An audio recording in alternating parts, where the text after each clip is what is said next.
I'm John Buchanan. Before we go any further, let's listen to this.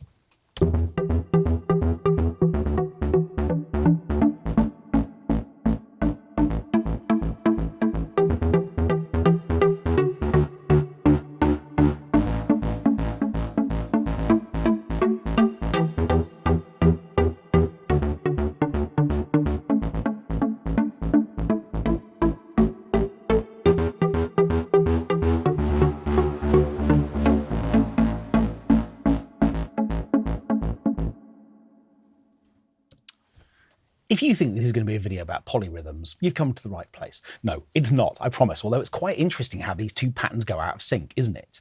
Actually, it is a video about rhythm, but specifically it's going to be a video about creating and making beats with loops. Now, loops are quite interesting. We have this kind of love-hate relationship with them. We love them because they provide us with an instant vibe. The Apple Loop library is full of amazing sounds, and they provide us with instant momentum, power, all that kind of good stuff.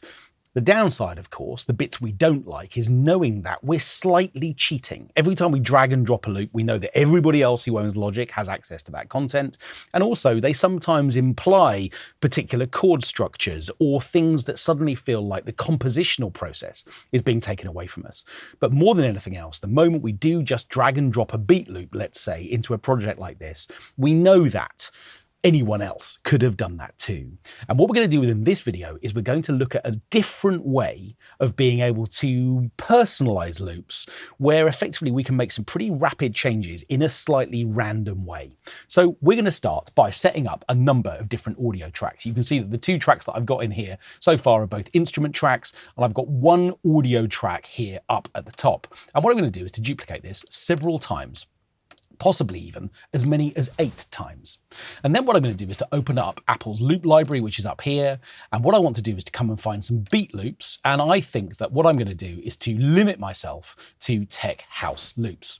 Now, as you will know, all of the beat-related content within the Apple Loop library will, of course, when you drag and drop it, conform to the tempo of your project. So even though all of the tech house loops are at 125 beats per minute, and my project is at 125, and therefore there is going to be no tempo change, I could just as easily drag in loops from any other genre of music, and they will conform. So that would be fine too. But what I'm going to do without thinking in any way about this is I am going to just drag and drop any interesting sounding beat loop, and I'm just looking at names, onto the different tracks of this project. So I'm basically just going through and choosing anything that's got the word beat on the end. And what I'm going to do is to just literally pop them in here on each individual track. You can see that they're all 2 bars long. Vocal sample tech beat, okay, fine. And warehouse guitar beat, that's going to be an interesting little development for our piece. And then what I'm going to do is to come and grab this one too, which I don't think I've used already. That'll teach me to go back up through the list. And there we are, we've now got 8 beat loops. And what I'm then going to do is to duplicate all of these, or just repeat them with Command and R. And what that's going to do is to fill up my project with loads of beats. And there we are. That's the end of the video. That's how you make beat loops. You just basically grab 8 of them and press play, and there's your mix. Just done, finished. You really do want me to press play, don't you? I can just tell from even on this side of the camera lens, who doesn't want to hear 8 beat loops playing at once? Okay, well, I'm feeling nice. Ready for chaos?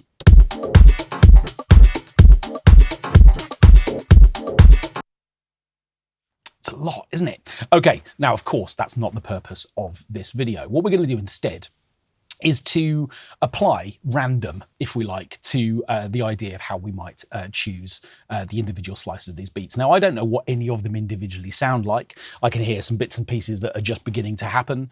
But what I'm particularly interested to do is to close down the loop library. And instead, I'm going to just mute these other 2 tracks for a moment so I don't have to do all of this in solo mode. I am going to select everything, but I'm going to come back to just the first 2 bars. And in fact, what I'm going to do is to get rid of all of my repeats so that we're just focusing on these first 2 bars. And what I'm going to do now is I'm going to select all of these beats And then what I'm going to do is to grab my scissors tool and I'm going to chop them up in eighth notes. So eighth notes would be halfway through each individual beat. And if I hold down the Option button while I'm doing that, as we've seen many times on the channel before, what that's going to do is to multiply divide each slice. Each one is now an eighth note. Now I need to be careful with that. If I just click in the wrong place whilst multiply slicing, then what I'm going to find is that my slices bear no relation to the individual bits of the beat loop. And whilst that might be totally brilliant, it really might not be. We might come back to that idea in a little while to see what that might do for us. And in fact, actually in preparation for the idea of that, I'm going to copy all of these beats over here to bar 7 as well, because here we might have a little adventure playground of something that is a little bit less conforming to grid than we're going to have with these first slices. So let's come back and repeat what we just did a moment ago, come back to the scissors tool. And what I'm going to do again is to chop on the first eighth note whilst holding down the Option button, and that will multiply divide things in eighths. And then what I'm going to do is I'm going to mute absolutely everything within that 2-bar little area. So that's just Control and M, and then I'm going to put a loop around the first 2 bars. And all I'm going to do now, completely randomly, is to choose one slice from each track, one after another.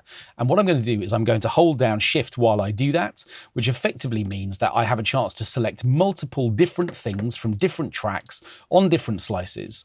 And what that's going to then do, I'm really not thinking about this at all hard, is it's going to select just those individual pieces. And when I unmute them, what we're going to discover is that we've got a whole set of new beat loop where every eighth note is taken from a different part of each of those individual loops. Remember, I haven't listened to those, so I don't know what I'm about to hear. But what I am going to get now is one slice per eighth note of all of these different beats. Here's my new beat loop.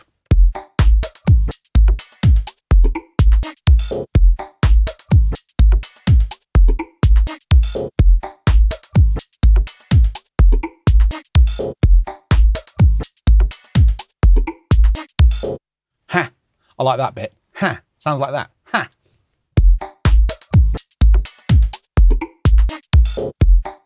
Always got to go looking for the little things. It's like a small little ha! Told you. Actually, I don't like it. So what I'm going to do is I'm going to take that one out and I'm going to replace it. And of course, the great thing is that I can just do this totally randomly. If there's anything I hear that I don't like or something that just doesn't feel quite right, then of course I can do that too. But also looking around these loops, what I can see is that whilst some things are definitely an eighth note long, like this slice, where something happens at the beginning and then nothing else happens within that individual slice, other moments do have a kind of 16th note vibe to them as well. So one thing I could potentially do, looking around and being a tiny bit more strategic, would be again to chop, but this time on the 16th notes. So what I'm going to do is introduce a couple of moments where it looks like there's a bit of active waveform, where I've suddenly got a little bit of variation there. And of course I could do that elsewhere too. So for example, here, I can see that there's a little bit of something happening in this kind of warehousey loop. Can't actually see what the end of the name of that particular file is, but I could even sort of chop these two together in a place where I'm just going to get a little bit of whatever that is on the end. So I'm going to take that slice out and I'm going to put that one in instead. And what that's going to do is to provide a little bit more variation.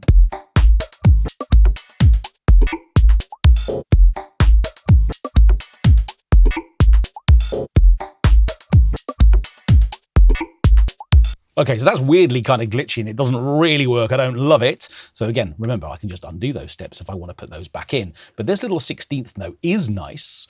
And what I'm sort of wondering about is whether or not on this very last hit, what I might do even would be to combine 2 separate loops.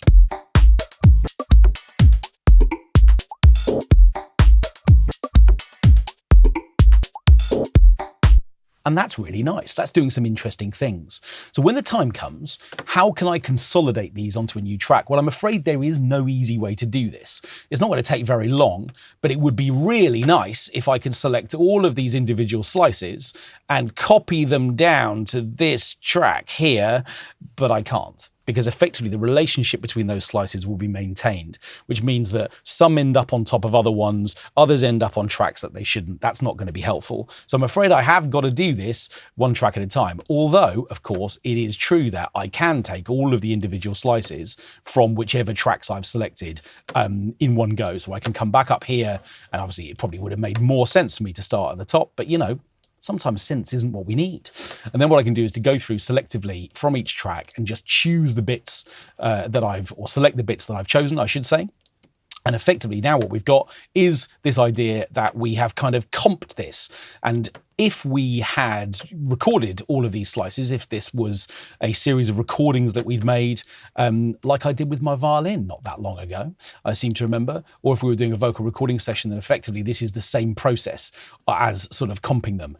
Oh yes, of course, because I've got two slices happening together, that's not going to work, is it? So that's fine, we'll just use this one here. Of course, if I wanted that to be part of the comp, what I'd have to do would be to say, okay, I'm using that one from here, and what I'm going to do when I select everything else and remute it is I'm going to have to keep that particular one active, otherwise we won't hear them, which means I need to mute that one. Does that make sense? In other words, I've got two separate files happening there. Actually, because we've got two, we could take this slice and just for fun, we could reverse that one.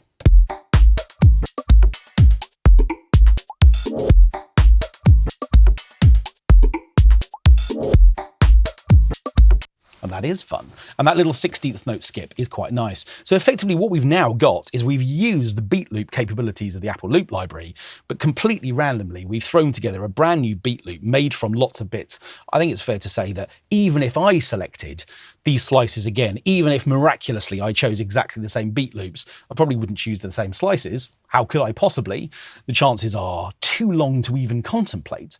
And so effectively every time I go through this process, I'm going to end up with a new beat loop. And of course I could consolidate this, glue these together, bounce them down and create my new loop that way if I wanted to.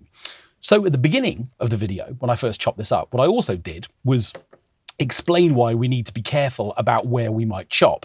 In other words, if I wanted to do this again, we looked at the idea of a multiple divide that isn't quite in time. Well, of course, I could chop in 16th notes, and that would give me a different approach where I'd have to go through and choose different pieces, but much more rapidly, which of course would provide for the potential for the beat to feel like it was evolving in a different way. But what I could also do would be to do kind of something interesting from a sort of slightly syncopated perspective. Now, what I mean by that is if I chop, let's say, halfway through beat 2, in other words, each slice is now going to be 3/16th notes long. That might be quite interesting because whilst the beat loops aren't going to be right, in other words, we're going to be chopping them up in ways that don't make complete sense, it's also true that they do bear some relationship to something that should sound rhythmically sensible. In other words, every once in a while, like for example here on beat 3, or the third slice of beat 2, I should say, we're going to suddenly end up on a grid line all over again. So I could repeat this process of again muting everything, and then effectively when I go through and choose my different slices, what I'm going to do is to define that I'm choosing more of them because they're coming along more rapidly. But also we're going to find moments like this where we've got some sort of space where all of those regions, apart from this one, don't seem to be particularly active at that moment. So again, without thinking too hard, I'm just going to go through and choose. I'll put it out to a public vote. Which of the last 16th notes would you like? 1, 2, 3, 4, 5, 6. Okay, no, I can't hear you. Doesn't work, does it? There we are. So now what we've got in the second half is this beat loop.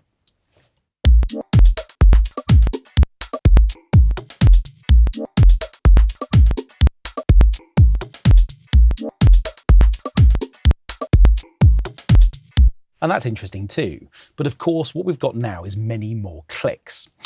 Now, the reason for that is that effectively what we've done is to chop into the waveforms, and this is a perfect example of what I'm talking about, this moment here, where you can see that the individual slice of this particular beat loop is rapidly interrupted as I move between that slice and this one.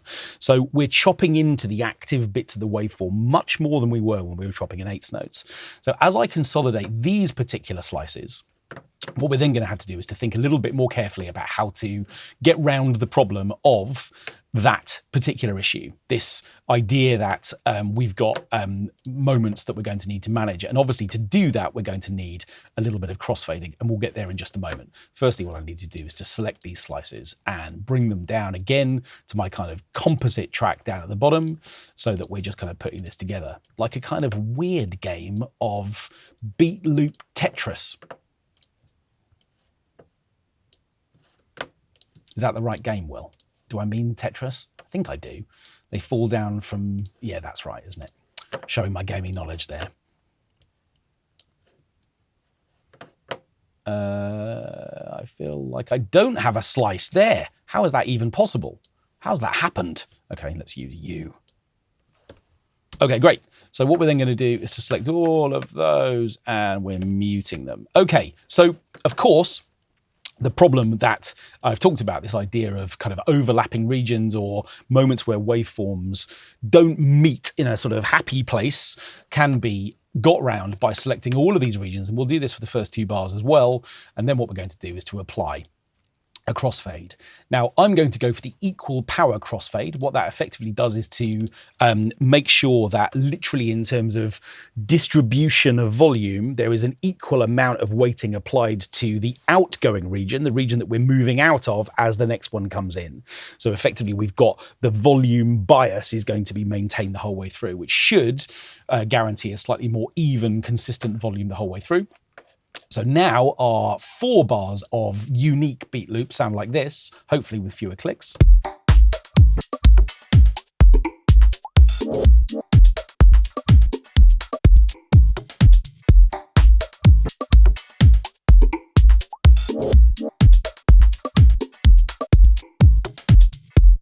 And most of that sounding pretty good. So just out of interest, how does it sound with the track underneath it? Could be absolutely nuts. We're about to find out. I've been bold there and just gone for a repeat. I just need to check that that is definitely going to play back on the bar line. Okay, it looks like we're in good shape. Let's have a listen.